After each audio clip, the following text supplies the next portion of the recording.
Ok, buenas tardes compañeros, buenas tardes a los doctores presentes. El día de hoy el grupo 6 para el webinar les va a presentar el rol de la tecnología robótica en la cirugía mínimamente invasiva de la válvula mitral. El grupo está conformado por las personas que ven en pantalla y nuestro asesor fue el doctor Néstor Vega. Siguiente.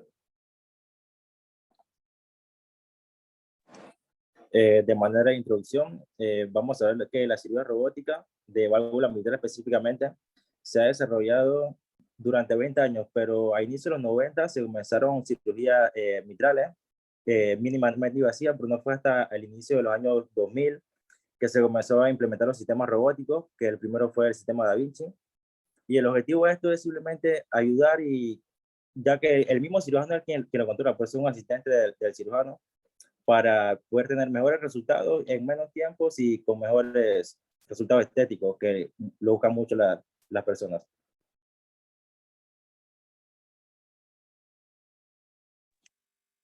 Ahora les hablaré un poco de las indicaciones y las contraindicaciones. Para esto, primero, quiero decirles que en inicios, cuando se describió la primera cirugía robótica en la válvula mitral, que fue en el año 98, en el estudio de Carpentier y Lumet, la selección para los pacientes de cirugía robótica era casi exclusiva para pacientes de bajo riesgo. Kemov y sus colaboradores describen en un artículo una serie de parámetros por tomografía computarizada y angiografía y ecocardiografía, perdón, que podían ayudar a asignar a los pacientes que podían ser sometidos a una cirugía robótica mínimamente invasiva. Posteriormente, se vio que muchas de las contraindicaciones que se daban en su momento que en verdad se pasaron a ser indicaciones, ya que pues con los estudios se vio que podía tener mejor alcance debido a esta técnica de cirugía robótica. Una de las por las que quiero hablar es el pectus excavatum, ya que en un estudio realizado en el año 2016 se vio que era más fácil abordar la válvula mitral por cirugía mínimamente invasiva mediante la utilización de la robótica que hacer una esternotomía o una toracotomía, que la esternotomía es abrir el esternón, y la toracotomía también es abrir el pecho para hacer el tórax, perdón, para hacer una cirugía mayor. Entonces, dentro de las indicaciones, las que pueden ver en pantalla, tenemos la calcificación mitral anular severa, endocarditis, hipertensión pulmonar, el pectus excavatum. También podemos ver la fibrilación atrial, que en la fibrilación atrial también se encontró en el artículo de WHO y WHO del 2019, que mediante la utilización de la robótica se podía acceder a la válvula mitral, y a la vez se podía hacer una crioablación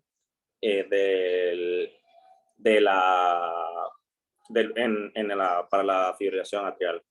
Otras como la cardiomiopatía obstructiva hipertrófica y la patología valvular aórtica concomitante también son indicaciones para realizar este tipo de cirugías. Siguiente. Y bueno, dentro de las contraindicaciones tenemos absolutas y relativas. Como les mencioné, con la experiencia que los cirujanos iban adquiriendo en este tipo de cirugías, muchas contraindicaciones pasaron a ser ahora indicaciones. Sin embargo, todavía, como podemos ver en pantalla, tenemos varias series de contraindicaciones, y lo que lleva a hacer estas contraindicaciones son la alta mortalidad que puede tener un paciente con estas comorbilidades al someterse a una cirugía, aunque sea mínimamente invasiva. Entre las que puedo mencionar como contraindicaciones absolutas: la toracotomía derecha previa, un infarto agudo al miocardio, una isquemia menor de 30 días, una enfermedad de arterias coronarias, una hipertensión pulmonar o una pobre función ventricular derecha. Entre las relativas, una esternotomía previa, una enfermedad vascular periférica limitada, una pobre función ventricular izquierda, entre otras.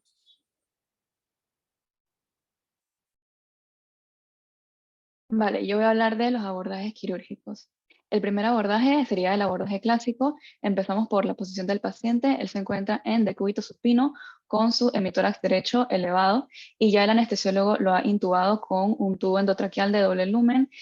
También se le ha introducido el catéter para el ecocardiograma transesofágico y tiene 2 cánulas para cardioplegia a nivel de la vena yugular interna.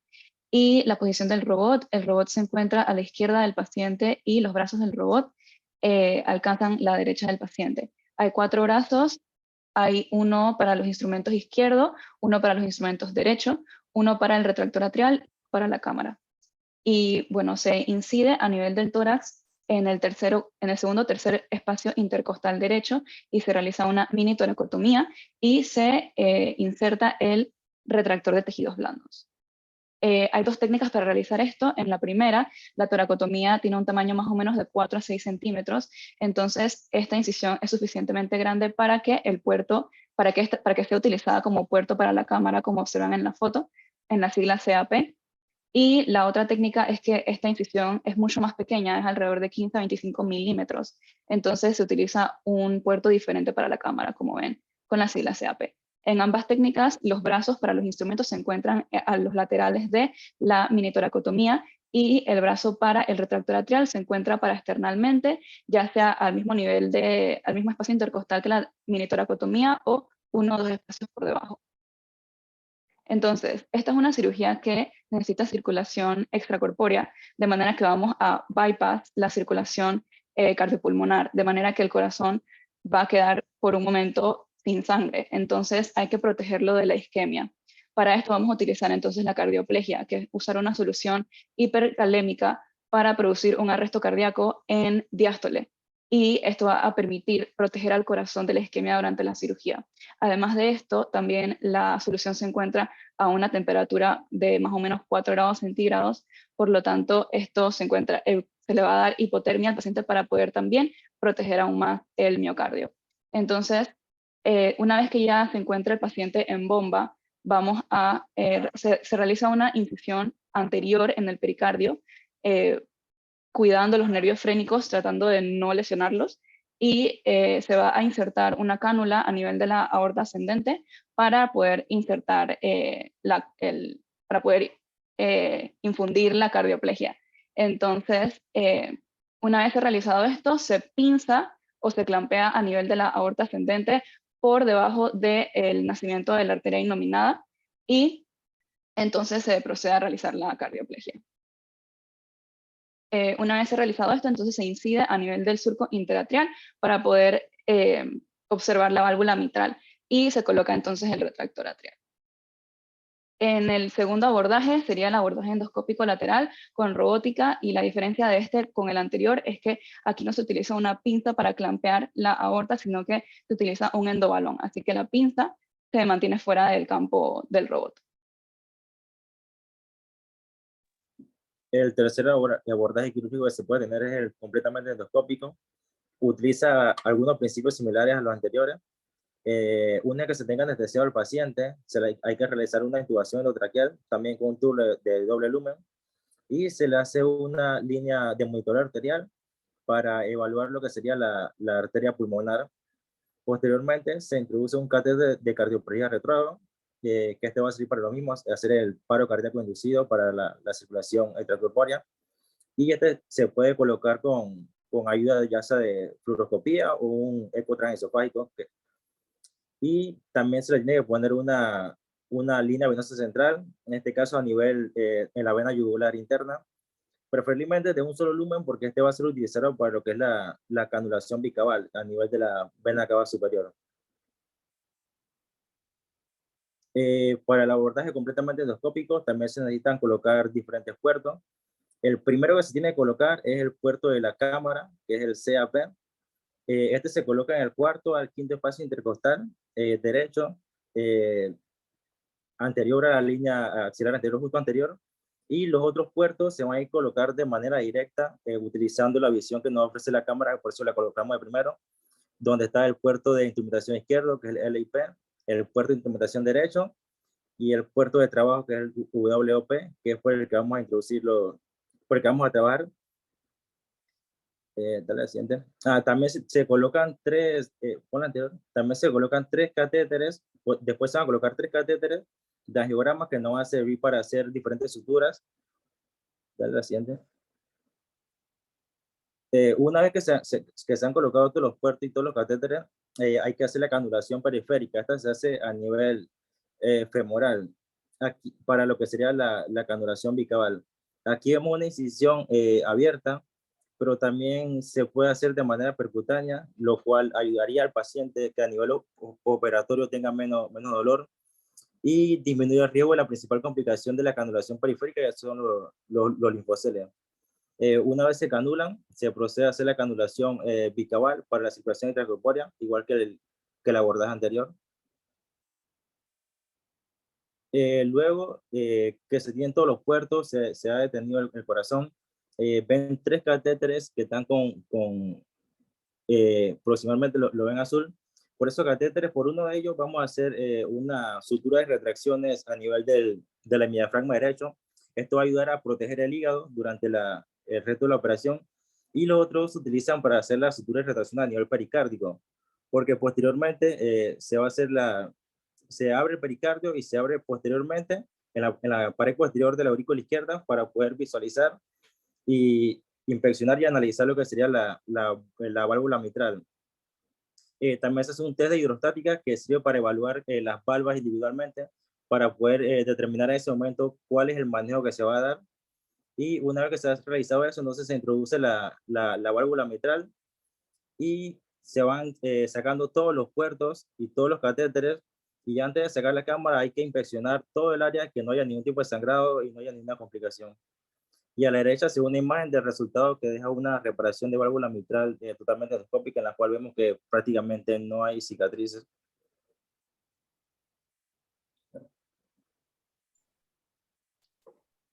La amplia gama de técnicas quirúrgicas que se pueden ofrecer para la reparación de la válvula mitral a través de una esternotomía o de enfoques no robóticos mínimamente invasivos, también se pueden realizar con la ayuda de una plataforma robótica, aunque con las modificaciones necesarias para adaptar fácilmente este enfoque. Entonces, ¿qué técnicas de reparación facilitan y mejoran la tecnología robótica? Como primer punto tenemos la exposición, una visualización adecuada de la válvula mitral y el aparato subvalvular, que está compuesto por las cuerdas tendinosas y los músculos papilares, es de suma importancia para lograr una reparación mitral exitosa. La plataforma robótica nos brinda una ventaja con respecto a la visión 3D y HD que no encontramos comúnmente con los enfoques estándar. Además de que el retractor auricular ha demostrado ciertas ventajas sobre los otros estándares mínimamente invasivos, como una minimización de la posible distorsión del anillo anterior, también una mejor exposición de los trígonos para la colocación de las suturas en el caso de la anuloplastia, y una mejor visualización de los músculos papilares para la colocación de las cuerdas superficiales. Siguiente. También los retractores auriculares que se utilizan en estos abordajes videoscópicos tienen una hoja adicional para mejorar la exposición de la válvula mitral desde la cara posterolateral. En la imagen que vemos aquí podemos ver la implantación de neocuerdas en un prolaxo de valva mitral anterior. La valva mitral está representada por las siglas AML, que están un poco separadas por el retractor auricular, que aquí está representado por las siglas LAR en la parte superior, y esto nos permite ver las neocuerdas, que vemos a través de las siglas NEO en el centro, unidas al músculo papilar, que se ve como PAP en la parte inferior.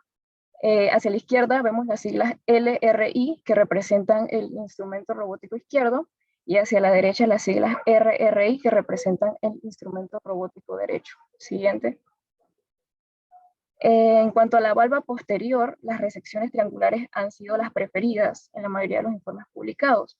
Luego de realizar este corte, debe suturarse para unirse a ambos extremos, y esto se realiza de la siguiente manera.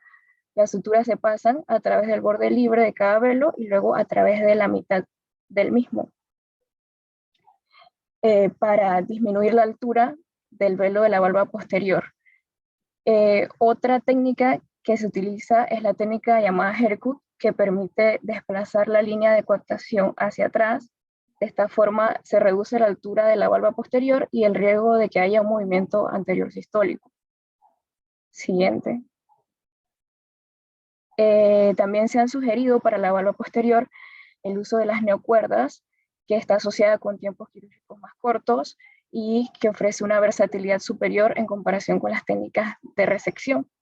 Aquí lo que se hace es que se pasa el extremo por la punta del músculo papilar 2 veces y luego el otro extremo por el borde libre de la valva.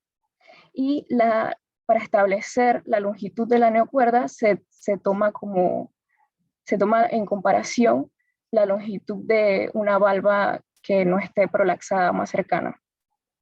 Siguiente. En la valva anterior, la técnica preferida es el uso de las neocuerdas, como se describió anteriormente. Y para la calcificación anular mitral, la presencia de calcificación anular mitral con preservación de la movilidad de la valva posterior ha demostrado viabilidad. La calcificación del anillo mitral se estirpa en bloque con electrocauterio, luego se separa y se conserva la valva posterior. Posteriormente se reconstruye el surco aurículo-ventricular y por último se reinserta la valva posterior al nuevo anillo. Ok, en la anuloplastia, la estabilización anular se ha logrado mediante lo que es el uso de bandas flexibles incompletas en la gran mayoría de los casos. El uso de una banda de anuloplastia flexible parece mejorar significativamente la facilidad de implantación en comparación con las opciones semirrígidas o rígidas. En cuanto a la técnica de implantación, se han utilizado con éxito tanto en las suturas interrumpidas como las suturas continuas. En la imagen se puede observar la valva de la válvula mitral dañada versus la válvula restaurada por medio de una anuloplastia con el uso de bandas. Siguiente. Reemplazo de válvula mitral robótica. Actualmente, las guías de práctica recomiendan principalmente lo que es la reparación para el tratamiento quirúrgico de la enfermedad de la válvula mitral. No obstante, el reemplazo valvular aún puede ser una opción viable en ciertas circunstancias, como en presencia de una válvula severamente calcificada de origen reumático o en pacientes con insuficiencia isquémica severa. Y también con una geometría ventricular izquierda extremadamente alterada. La tecnología robótica nos ofrece una de las técnicas menos invasivas para este tipo de cirugía. Las técnicas de canulación y cardioplegia son esencialmente las mismas que en la reparación robótica de la válvula mitral. Y la ubicación de los puertos también es similar. Se utiliza lo que es un retractor de tejidos blandos de tamaño pequeño. El puerto de la cámara se coloca a través del retractor de tejidos blandos. El corazón se detiene utilizando 1,5 litros de solución de Breschneider, lo cual es una solución de preservación cardíaca. En esta imagen, podemos observar la cámara que se inserta a través de la minitoracotomía usando el puerto de la cámara, que vendría siendo la sigla CAP. Se puede observar lo que es el separador de tejidos blandos, donde pueden observar en la sigla STR el brazo de instrumento izquierdo y el brazo de instrumento derecho. Siguiente. En los casos de reoperación y en presencia de enfermedad de la aorta ascendente, se evita el pinzamiento de la aorta y se opera con el corazón latiendo o con fibrilación ventricular. La válvula mitral se expone a través de una clásica incisión en el surco interauricular. Se evita el abordaje transeptal, ya que puede no haber suficiente espacio entre la incisión transeptal y la parte anterior del anillo mitral para el retractor auricular. Si es necesario, se realiza lo que es la crioablación antes de retirar la válvula, ya que en la mayoría de los casos los velos son rígidos con fibrosis y calcificaciones de varios grados. Estas calcificaciones pueden dificultar la resección de la válvula. En tales casos, las válvulas se sujetan con una pinza de agarre profesional en lugar de las pinzas de punta larga. Siguiente. Se utilizan tijeras monopolares para la excisión de la válvula mitral. En los tejidos calcificados o muy fibróticos se utiliza la parte cortante amarilla del electrocauterio. La válvula se estirpa en una sola pieza, por lo que el tamaño de la válvula se realiza fuera del tórax. Se utilizan de 12 a 14 suturas y estas suturas se alinean en un organizador de suturas. La organización adecuada de las suturas de la válvula es clave en este procedimiento, como se puede observar en la imagen derecha. Se tiene cuidado de colocar la válvula correctamente para evitar la obstrucción del tracto de salida del ventrículo izquierdo por los puntales de la válvula en caso de usar una bioprótesis. Siguiente. Una vez colocadas todas las suturas, el cirujano del lado del paciente las pasa a través del manguito de sutura en la válvula prostésica.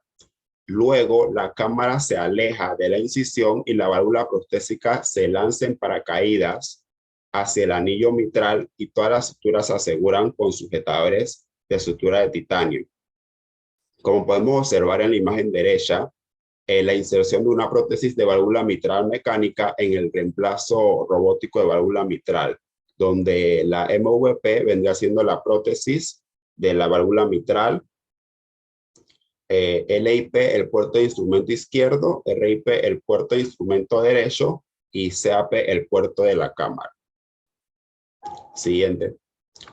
Aquí vamos, podemos observar lo que es la vista robótica de una válvula mitral ya reparada, donde se realizó lo que es la resección triangular e implante de anillo de anuloplastia.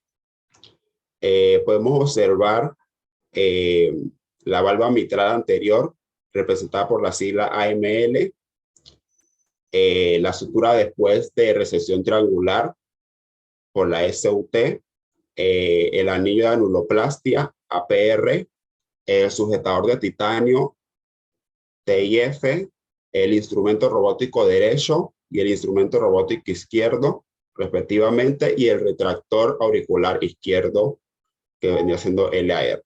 Siguiente. Ok, bueno, ahorita empezando a explicar algunos de los resultados que se han obtenido con este tipo de procedimientos, sabemos que la tasa de reparación global ha alcanzado un porcentaje del 96%. Se han tratado más patologías de válvula posterior que de válvula anterior y la gran mayoría de estos han sido utilizando bandas de anuloplastía. En cuanto a los tiempos de la cirugía, en comparación con la cirugía convencional, no son más cortos, pero bueno, se han obtenido tiempo global de cirugía de 223 minutos, el tiempo de isquemia total de 97 minutos y el tiempo de circulación extracorpórea de 145 minutos. Por otro lado, las tasas de mortalidad y de accidente cerebrovascular sí se ven levemente disminuidas con la cirugía robótica, teniendo valores de 0.4 y 1% respectivamente. En cuanto al sangrado, en cuanto a los sangrados, se ha necesitado revisión por sangrado en un 2.5% de las cirugías y un cuarto de los pacientes han necesitado una transfusión de sangre después de la cirugía. Estos resultados también muestran mejoría con respecto a la cirugía convencional. En cuanto a insuficiencia renal y infecciones profundas, con valores de 0.7 y 0.3 respectivamente, son buenos resultados, pero no superan a la cirugía convencional, Y en cuanto a la estancia hospitalaria, sí se ha notado una mejoría, con un total de 36 horas en cuidados intensivos y unas hospitalizaciones entre 4 a 6 días. Por otra parte, como ya mostró mi compañero, el trauma quirúrgico también se ve notablemente reducido. Esta es una imagen posterior a una cirugía asistida por robot en tórax anterior. Bueno, yo voy a continuar con los puntos claves. Sí. Ok, iniciando con el desarrollo tecnológico y también las consideraciones específicas del dispositivo, pues resaltar nuevamente, como se había mencionado desde la introducción, que la cirugía de válvula mitral asistida por robot ha existido desde hace más de 20 años y durante todo este tiempo solamente la tecnología Da Vinci ha tenido un éxito constante. Entonces, cada una de las distintas generaciones de este robot quirúrgico ha mostrado asimismo nuevas características y nuevos avances y actualmente la cuarta generación es la que se está empleando o se está aplicando para la cirugía cardíaca robótica. Entonces, a modo historia, el robot inició con dos brazos operativos y un soporte para la cámara. Este estuvo disponible en Europa en 1999 y recibió la aprobación de la FDA para su uso en los Estados Unidos en el 2000. Posteriormente se introdujo un sistema más nuevo que en vez de dos, ahora contenía tres brazos, pero al principio era el mismo, y este recibió su aprobación por la FDA en diciembre del 2002. En el 2006, el sistema S se introdujo con un mejor manejo adicional y un mayor rango de movimiento de los brazos, lo que permitió así un campo quirúrgico más grande. En el 2009, el SI System salió al mercado con un sistema de imágenes actualizadas a HD y también la posibilidad de agregar una segunda consola, lo cual ayuda ahora a la mejor capacitación de los demás cirujanos que se querían instruir en esta práctica.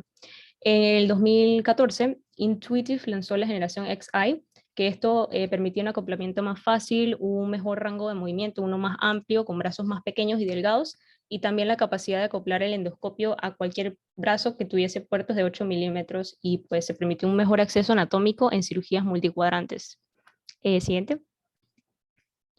Bueno, en cuanto a la retroalimentación visual 3D, esta permitió la compensación visual a través de la observación del desplazamiento y deformación del tejido, porque al principio lo difícil de la operación o del uso de este aparato era que no había una retroalimentación áptica, es decir, que el individuo movía los instrumentos y no necesariamente recibía esa retroalimentación de vibración que uno presenta, por ejemplo, en los videojuegos y que te permite estar un poco más orientado en lo que estás movilizando. Además de eso, la visión 3D y HD facilita la visualización de las valvas y el análisis del aparato subvalvular. Los retractores de segunda y de tercera generación ofrecieron mejoras en la introducción de los instrumentos, la sutura y los demás dispositivos. Además, hubo una reducción del tamaño de la incisión en los pacientes. Los sujetadores de sutura de titanio proporcionaron un nudo rápido y confiable para asegurar así las válvulas cardíacas y biológicas o anillos de válvula en anillo mitral. Y la tomografía computerizada preoperatoria y la reconstrucción 3D han sido pues, de mucha importancia en cuanto a la incidencia de los accidentes cerebrovasculares durante la cirugía robótica de válvula mitral. Siguiente. Ok, entonces ahora hablando un poco acerca de la curva de aprendizaje y la acreditación, pues cabe destacar que el objetivo más importante en cuanto a la formación y la acreditación de todo un equipo en cirugía robótica de válvula mitral siempre va a ser obtener la seguridad del paciente y buenos resultados, es decir, la calidad de los resultados.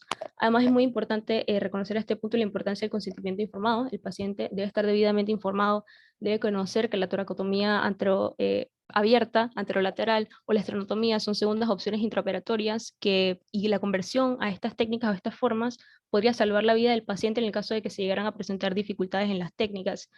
Otra consideración que vale la pena destacar en este momento es la responsabilidad de garantizar que un cirujano haya adquirido una capacitación adecuada en el uso de estas nuevas tecnologías para realizar este tipo de procedimientos depende, uno, del propio cirujano encargado del caso, pero dos, también del hospital en donde éste ejerce. Siguiente. Se ha visto que la maduración de la curva de aprendizaje parece ser de unos 30 casos según algunos estudios. Sin embargo, algo que me gustaría destacar es que la curva de aprendizaje no solamente depende del esfuerzo del cirujano, sino de todo un equipo quirúrgico coordinado, que esto incluye a los cirujanos cardíacos, a los anestesiólogos, profesionistas, enfermeras instrumentistas, las circulantes, etc. Y esto es fundamental para establecer un programa exitoso de cirugía cardíaca asistida por robot. Entonces, por ende, todos los miembros de este equipo deben participar en los distintos cursos que ofrezcan las diferentes sociedades sobre cirugía robótica de válvula mitral en pro de un aprendizaje continuo.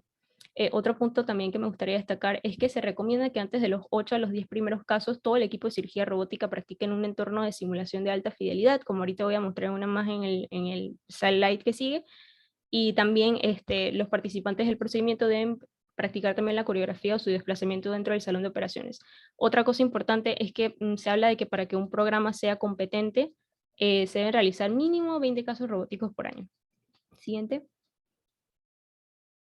Y bueno, algunas competencias o algunos puntos que son necesarios es que para controlar remotamente estos instrumentos desde una consola, como se hace en la cirugía robótica, se debe tener experiencia en todas las técnicas de reparación de la cirugía de válvula mitral, ya que estos procedimientos robóticos pues, se prolongan más tiempo que las cirugías convencionales.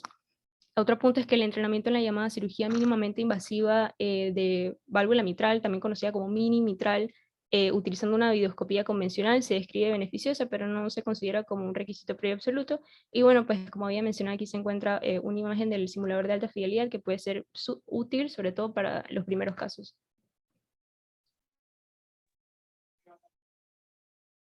Visión en 5 años. Primero que todo, en este artículo se menciona que a medida que nuevos dispositivos ingresen al mercado, los próximos años serán una fase emocionante para la cirugía robótica. Siguiente. Aunque la adopción de la tecnología robótica en la cirugía cardíaca ha sido lenta en comparación con otras disciplinas quirúrgicas e incluso disminuyó para la revascularización coronaria, actualmente existe un interés renovado específicamente en los nuevos dispositivos. Las principales características nuevas de muchos de estos nuevos robots quirúrgicos se caracterizan por brazos individuales en columnas individuales en lugar de brazos, varios brazos montados en un carro de paciente, pantallas planas y visión 3D para todo el equipo y además sistemas de detección de colección de brazos. Otro punto bastante importante son los avances tecnológicos en inteligencia artificial y aprendizaje profundo, que se menciona que se integrarán con gran certeza en los robots quirúrgicos para facilitar lo que es el reconocimiento de la anatomía, la patología y también para definir y refinar el procedimiento robótico ideal. El costo ha sido un punto de intensa discusión desde la introducción de la robótica en la cirugía cardíaca. Sin embargo, es probable que se hayan sobreestimado los costos adicionales por caso. Obviamente, el aumento del costo intraoperatorio puede compensarse con la disminución del costo postoperatorio. Siguiente. A medida que se capacita a una nueva generación de cirujanos cardíacos abiertos a la tecnología digital y robótica, y a medida que los nuevos cirujanos robóticos ascienden a posiciones de liderazgo, se puede esperar que la cirugía de válvula mitral robótica se convierta en una rutina.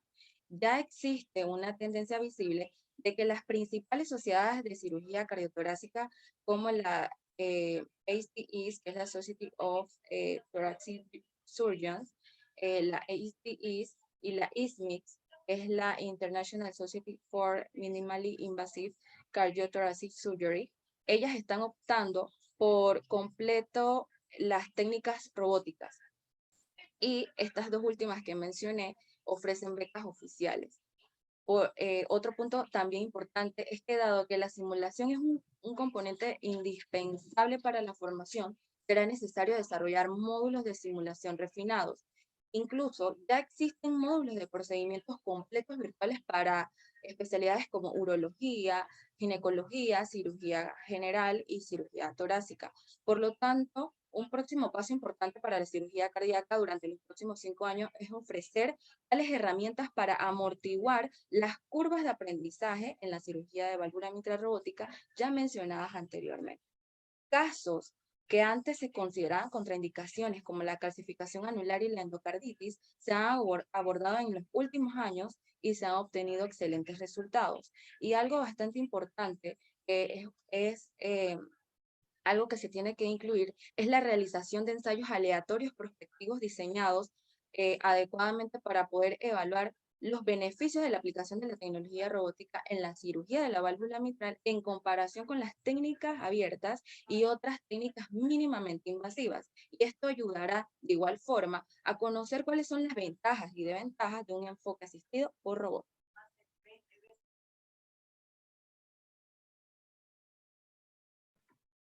En conclusión, después de los últimos 20 años de desarrollo, la cirugía de válvula mitral robótica se ha convertido en un procedimiento maduro.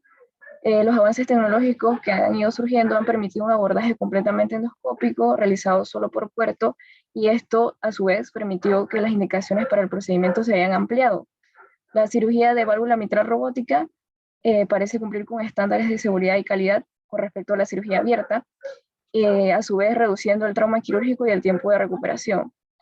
Con el tiempo, a medida que las nuevas empresas de tecnología médica que producen estos robots quirúrgicos vayan ingresando al campo, se puede esperar en los próximos años un mayor refinamiento de los distintos procedimientos.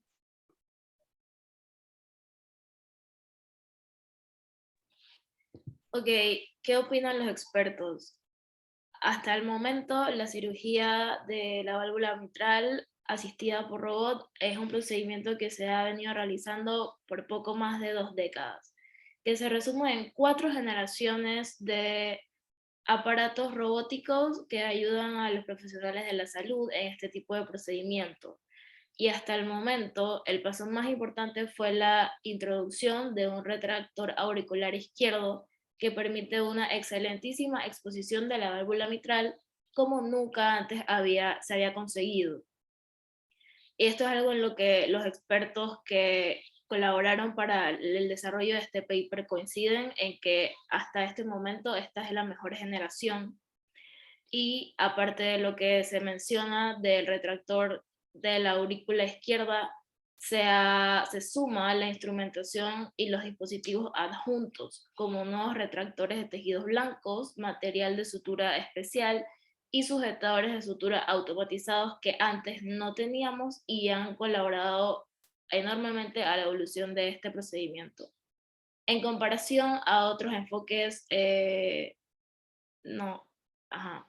comparación a otros enfoques también mínimamente invasivos, a este se le agrega mucho valor, ya que se pueden abordar patologías más complejas gracias a la destreza superior de los dispositivos robóticos. A su vez también se agrega mucho valor a la inmersión virtual a la que se ve el cirujano expuesto durante el procedimiento, y no solo el cirujano, sino también todo su equipo. A su vez, el grupo de cirujanos que se utilizó para colaborar en la redacción de este paper coincide en que la tecnología robótica de este tipo en algún momento en los próximos 10 años puede llegar a superar al resto de los enfoques mínimamente invasivos que se cuentan hasta ahora en el mercado. Siguiente. Como ya se mencionó, el espectro de indicaciones de este procedimiento ha aumentado ampliamente a lo largo de los años, por lo que enfoques que antes no eran posibles, como el quirúrgico percutáneo o el transtorácico completo, ahora lo son. Ellos no eran posibles debido a la manera en la que se construyen los instrumentos convencionales de operaciones asistidas por video, ya que tienen un eje muy largo y en sí los instrumentos son muy largos e imposibilitaban este tipo de enfoques. Luego de que los cirujanos se acoplan a este nuevo procedimiento y a este nuevo enfoque y la curva de aprendizaje disminuye o se amortigua, los tiempos operatorios disminuyen reducen muy enormemente a comparación con los tiempos de la operación convencional.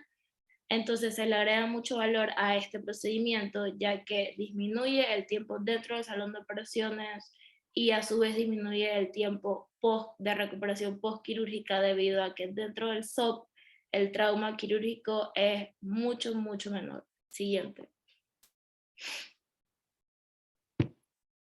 Que los próximos años son emocionantes, no solo no solo para lo que espera dentro del salón de operaciones en este procedimiento, sino también para lo que se espera afuera, ya que se está trabajando también en no solo evolucionar el robot en sí, sino también el campo de inmersión virtual al que se ve sujeto el equipo completo, y los métodos didácticos, como lo son los módulos, nuevos simuladores, etc. Actualmente la tendencia, como se ve en las imágenes, es un robot con múltiples brazos montados en una sola columna y las pantallas planas con visión 3D. Sin embargo, se espera que gracias a estas tendencias se siga avanzando en este campo y se pueda analizar mejor la anatomía como hasta ahora la conocemos. Gracias.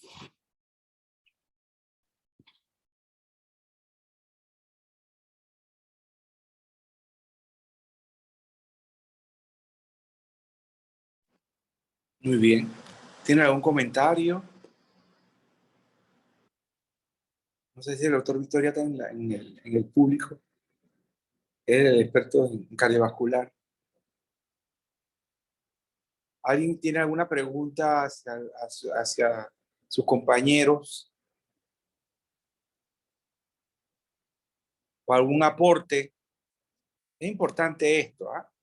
Es importante esto, o sea, que todo el mundo aporte y esté bien claro, o sea, sus compañeros han expresado una revisión y realmente lo que queremos saber qué opinan, ¿no? O sea, cuál es su opinión. Sabemos que ahora están comenzando la parte quirúrgica, estamos hablando de un procedimiento de alta tecnología, en la cual no cualquiera lo maneja, ¿ok? Así que sí me gustaría conocer de ustedes, a ver cuál es su opinión, a ver a dónde podemos llegar o qué es lo que queremos llegar con la parte de la robótica.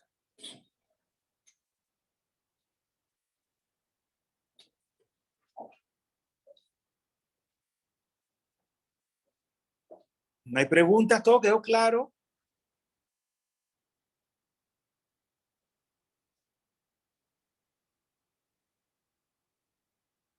Ok, yo tengo, bueno, por lo menos para pasarlo un poquito y que el grupo que presentó, que lo felicito, o sea, este es un tema bastante difícil, no cualquiera lo maneja, no estamos hablando, o sea, estamos hablando ya de cirugía robótica, no hemos saltado desde la parte de una cirugía estándar hacia una parte robótica. Entonces, primero, a ver, la parte, ¿ustedes creen?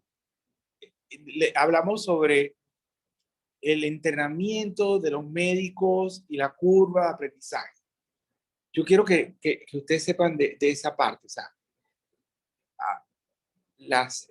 en Panamá, por lo menos si nos vamos a Panamá, la parte de la curva de aprendizaje de pacientes para reemplazo de válvula mitral, ¿usted cree que sería algo fácil de resolver a nuestros médicos aquí en Panamá, que puedan llegar rápidamente a los cardiovasculares, hacer la curva de aprendizaje y de ser algo tan muy metódico la utilización de esta tecnología? Se lo pregunto, esa es la pregunta hacia los expertos que son ustedes. ¿Qué opinan? Hola, doctor. Bueno, primero sí me gustaría destacar que, o sea, una de las razones por las cuales en general la tecnología robótica en este tema de reparación valvular mitral mínimamente invasiva ha sido, o sea, ha progresado lentamente, es debido a que requiere mucho personal entrenado, o sea, como había mencionado en la diapositiva, esto es un trabajo en equipo, la curva de aprendizaje no solamente depende del cirujano y que éste sepa manipular el robot, que tenga las destrezas en todas las reparaciones, en todas las técnicas de reparación de válvula mitral, que sea un experto en las consolas, sino también de su equipo alrededor. Entonces, es muy importante que todo el equipo sea sumamente dedicado. Se había descrito que se tiene que tomar por lo menos por dominio o por sección a 2 personas que estuviesen de lleno dedicadas al programa de asistencia robótica para la cirugía de valvular mitral. Y en general, o sea, los estudios han demostrado que la curva de aprendizaje es pobremente entendida. O sea, lo que yo había presentado era que no siento que sea como que un dato muy confiable. O sea, se está hablando de 30 casos, después de 30 casos había un descenso exponencial en el tiempo del procedimiento, que eso era tomado como ventajoso en cuanto a la curva de aprendizaje o como una maduración de la curva de aprendizaje. Y en otro estudio también se describía que, o sea, se utilizaron a 2 cirujanos, uno de ellos, él había sido entrenado anteriormente bueno, no me acuerdo exactamente del procedimiento, pero él ya tenía esta experticia en el manejo del robot a comparación con otro cirujano que era la primera vez que él se presentaba a esta tecnología. Y los dos mostraron pues la misma curva de aprendizaje, solamente lo único que tenían en común también era que ellos tenían toda la destreza en la cirugía mínimamente invasiva para enfermedad valvular mitral. Entonces, eso es una competencia que por lo menos se debe asegurar o se debe establecer como prerequisito para los aspirantes a este tipo de programas. Y pienso que se puede lograr, pero es un trabajo que acarrea también sus costos porque la prolongación del procedimiento representa mayores costos para el hospital, el entrenamiento también representa mayores costos para el hospital, la disponibilidad y el acceso a cualquier robot también conlleva grandes costos, por eso es que solamente se ubica en limitados centros privados del país y tampoco es que contemos con mucha cantidad de robots, ¿no? Sí, ese es importante lo que tú acabas de decir, o sea, claro, lo que yo no, yo lo que, lo importante es que, o sea, no, esto no es la panacea, no es la panacea y realmente eh, son cirugías bastante, son cirugías que realmente conllevan un entrenamiento muy riguroso, pues estamos hablando, o sea, ¿por qué? Porque ustedes dijeron algo muy importante. Vamos a comparar la cirugía abierta versus la robótica. ¿Cuál es más rápida? La abierta. ¿Aló? La abierta, doctor. La abierta. Entonces, estos pacientes en abierto, o sea, porque estamos hablando ya no de la parte, o sea, yo no estoy diciendo si sea mejor o no, o sea, sino que para que ustedes, vamos a sacarle lo bueno, lo malo y lo feo de este procedimiento y de todos los procedimientos robóticos. ¿Por qué? Porque, y más sobre todo un paciente en el cual tienes lo tienes en circulación extracorpórea y se ha visto que entre más tiempo lo tienes en cirugía extracorpórea, el paciente tiene más complicaciones. ¿Ya? Y eso está que escrito. O sea, no es lo mismo que tú agarres hagas un reemplazo de la válvula mitral y lo hagas en 2 horas y media, a que yo agarre 4 o 5 horas tratando de hacerlo por la paroscopía. Entonces, son las cosas que éticamente y moralmente nosotros tenemos que ponerlo en juego. Es cierto. Tenemos toda la parte que sí es mínimamente invasiva, el paciente tiene menos dolor, tiene las cosas, pero cuando no va bien, no va bien. Pero cuando no va mal, como que, no sé. Entonces, estos son los elementos que ustedes cuando revisan la literatura, ustedes tienen que ponerlo en contexto. A mí me gustaría hacer toda mi vesícula por robot. O sea, realmente es para mí, o sea, es bien fácil. O sea, hacerlo por robot, una colecistectomía, y me va a decir, pero te va a salir una vesícula versus una mitral. Bueno, realmente, si te pones a ver, creo que hay muchas más vesículas por robot que vesículas hechas por mitral en el mundo entero. En el mundo entero. Y todavía el gol estándar no es una cirugía, una colecistectomía por robot, no es el gol estándar. Entonces, para yo llegar al gol estándar y decir, caramba, yo voy a hacer una cirugía robótica por mitral y va a ser gol estándar, va a pasar demasiado tiempo. ¿Por qué? Porque no hay frecuencia, no hay número de casos, los casos son seleccionados y ustedes dijeron muy bien, no hay robot en todos lados, o sea tenemos que hacer y desgranar. Lo que yo no quiero que salgamos de este webinar, que estuvo muy bien, me encantó, que se diga, bueno, el gol estándar ahora va a ser por robot. ¿Por qué? Porque a los pacientes no podemos decirle eso. Éticamente no le podemos decir. Si tú me dices, no, el gol estándar no es robot, el gol estándar es abierto. ¿Ya? Y lo otro, ¿ustedes opinan que el gol, o sea, que podemos ver que yo tengo que pagarle a un cirujano más por la robótica que por una endoscópica o por una abierta? A ver, este es el otro que quiero que alguien me diga. O sea, el robótico tiene que ganar más que alguien que me haga una esternotomía, etcétera, etcétera, etcétera. ¿Quién ganaría más en términos de dinero? A ver. Oiga, atrévanse a No, equivocarse. doctor, yo considero que por nivel de costos, de los costos que hace el hospital para poder realizar la cirugía, saldría más costoso para el paciente una cirugía robótica. No, yo estoy diciendo lo que yo cobraría. Yo soy el cardiovascular. Yo lo voy a hacer robótico. Yo te lo digo que voy a hacerlo robótico. O sea, yo tendría que cobrar más. A ver, estamos hablando para sacarle el jugo a esto.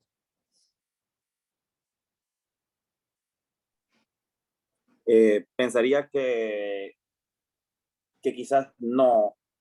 ¿Por qué? Porque al final ambas técnicas tienen una curva de aprendizaje bastante alta, creo, por decirlo así. Entonces, siento que ambas técnicas tienen su complejidad.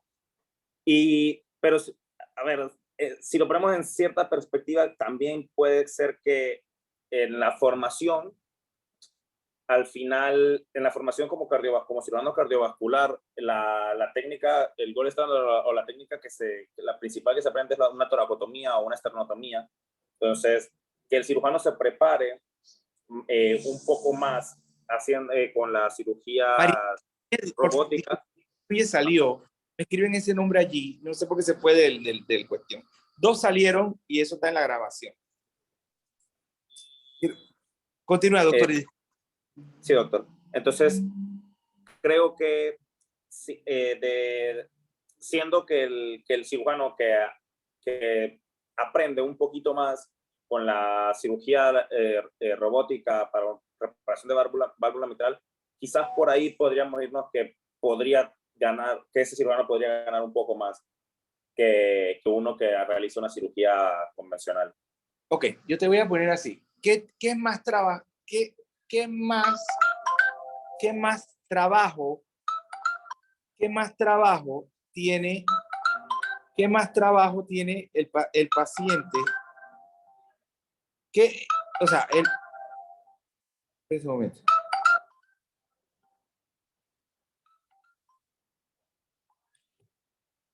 ¿Quién realiza más trabajo? ¿El paciente de una cirugía abierta o el paciente con robótico?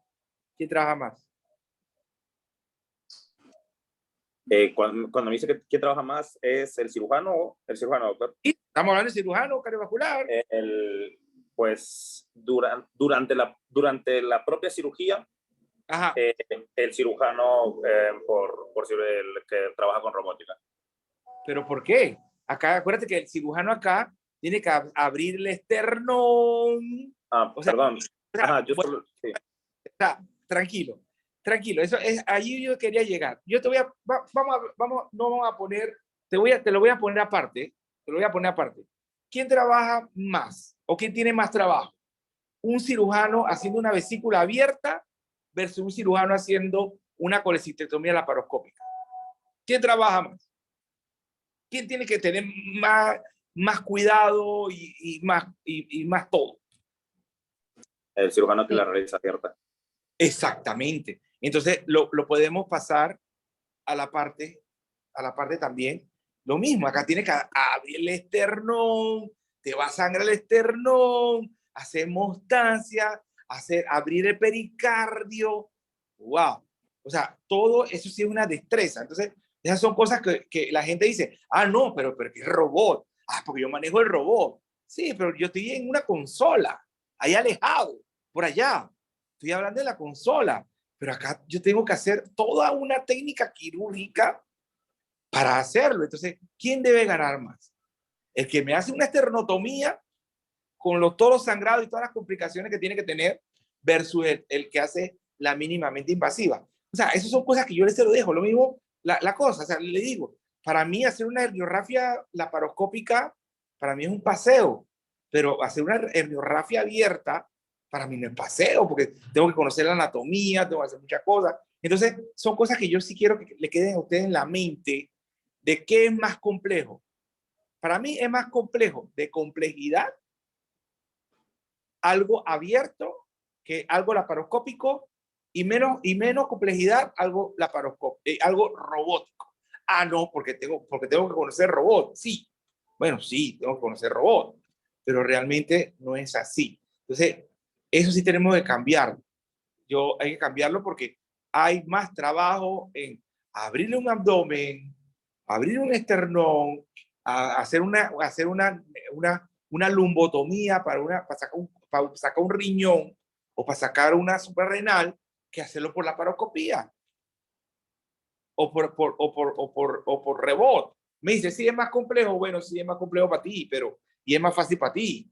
Para mí es más fácil hacer 5 colecistectomías laparoscópica en 15 o 20 minutos, ¿ya? Hacer una colecistectomía abierta que me toma 1 hora. Y además de eso, el postoperatorio del paciente es más tórpido.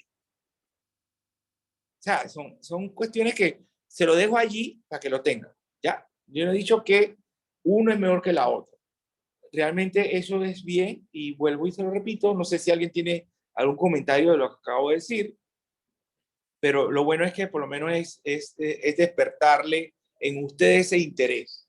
El interés, esto es lo importante. O sea, yo no estoy diciendo que uno es mejor que lo otro, sino que realmente las cirugías abiertas tienen un grado de complejidad mayor que estar yo sentado en un robot en el cual, sí, el robot tengo 3D, tengo HD, o sea, las manitas del robot son mejores que mis manos. Son mejores que mi mano. Son mejores que mi mano porque se mueven a cualquier, la articulación es diferente. Mis manos solamente en la robótica, en el laparoscópico, nada más que son pinzas, y hay pinzas que se reticulan, pero en un robot la pinza hace todo. Así que esas son las cosas que sí le quiero dejar claro para un futuro con ustedes. O sea, porque me van a poner un examen y yo le pongo, dije, bueno, sí, ¿cuál es el gold standard para cirugía de válvula mitral? Y me vayan a salir con que es la robótica. No, eso actualmente no. ¿Ya? Yo creo que todo tiene su tiempo, y todavía yo no lo voy a hacer. Yo creo que ni ustedes tampoco, de la parte de robótica. Y la robótica, y se lo digo, hay muchos robots que están en una esquina. Hay muchos robots que están en la esquina y ahí tratan, y la parte de la parte de las casas, de los distribuidores, nos traen robots bien y nos hacen maravilla. Pero realmente nosotros somos los que tenemos que poner y decir, es hasta aquí, ya, es hasta aquí. Es importante eso. Nosotros somos los expertos, nosotros estamos 6 años en una escuela de medicina, hacemos casi 12 años de especialidad y subespecialidad, y tenemos todavía que hacer como 10 años más para ser expertos en lo que estamos haciendo. Y decir, no, yo soy el que voy a decidir cómo es que se va a llevar la tarea. Entonces, jóvenes, eso es la parte ética, la parte moral y todo lo demás, de que no todo lo que brilla es oro. En medicina no todo lo que brilla es oro, y esa es la parte que yo le quiero al final decir, sí, está bien, en los grandes centros lo podemos hacer, pero yo no puedo agarrar a decir en Panamá que el gold estándar va a ser la cirugía robótica de la reemplazo mitral. Y ahora, mira, y se lo voy a poner, ahora mismo las válvulas las están poniendo endovasculares. Así que se lo dejo allí como de tareita, endovasculares. Cada una de esas válvulas endovasculares nos cuesta como $45,000, y nada más que duran como 6 años. Así que ese es pero los felicito, hicieron una buena revisión, hicieron los cambios que los revisamos anteriormente antes de esta presentación, y el tema estuvo muy bueno para que yo hablara bastante y nadie habló, y eso no me gusta, pero bueno, así que no sé si alguien del grupo tiene ya algo para terminar, porque no me gustaría yo terminar esta sesión, porque esta sesión es de ustedes, esto es una sesión, no es sesión del doctor Vega Lluvia. Sí, doctor. primero agradecerle por su tiempo, por asesorarnos para este webinar, y agradecer a mis compañeros por la dedicación que tuvieron y las personas que pudieron asistir, que sabemos que hay muchos que están en rotación y entre otras cosas, pero bueno, los que pudieron asistir también agradecerles. Y eso, en verdad es agradecerle a usted por el tiempo y que pues, eso. Bueno, ya saben que siempre cualquier otra cosa, si tienen alguna pregunta de algún otro tema y demás, ayer estuvimos operando en San Fernando con un grupo hicimos una apendicectomía laparoscópica y estuvimos ahí hablando sobre eso, y cada vez acérquense a los médicos, como ven por ahí, si tengo algo que operar, operamos juntos y arreglamos la parte básica de la cirugía. Que tengan una feliz noche y bueno, como digo siempre, bueno, meta lograda y los felicito. Saludos, que tengan una bonita noche. Gracias, doctor. Buenas Hasta noches. luego, doctor. Gracias, Igualmente. doctor. Hasta luego. Chao. Hasta luego.